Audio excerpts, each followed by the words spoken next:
I had a question. Yes. If Allah created the world, then who created Allah subhanahu wa ta'ala?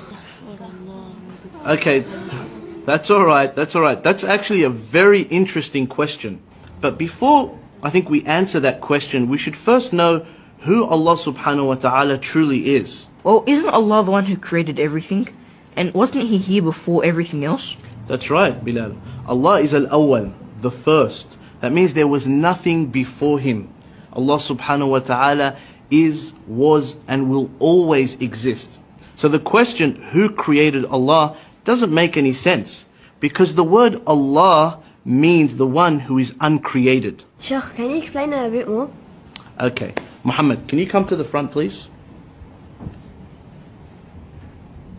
So, Muhammad, can you draw for us a square that's also a circle? That doesn't make any sense. It's either a square or a circle. That's exactly right. Thank you, Muhammad. You can go to your seat now. So, asking the question, who created Allah, is like asking somebody to draw you a squared circle. It just doesn't make any sense. I get it now, Sheikh. There's a problem with the question. That's exactly right. The question doesn't make any sense. But that's not all.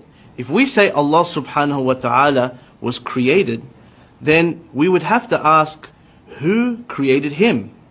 And then we would say, well then who created Him? And that would go on and on and on forever.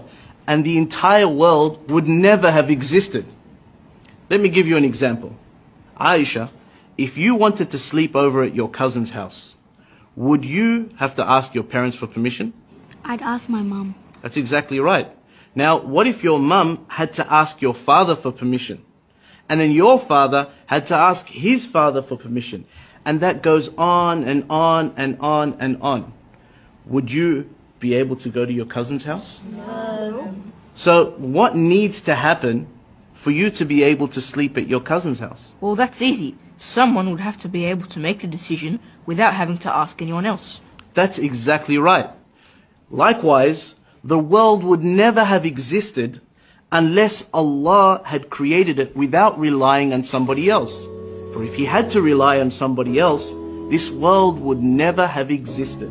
It is necessary for this world to have a creator that is awesome, He is absolutely powerful, He is uncreated, and He is the originator of all things. And that is Allah.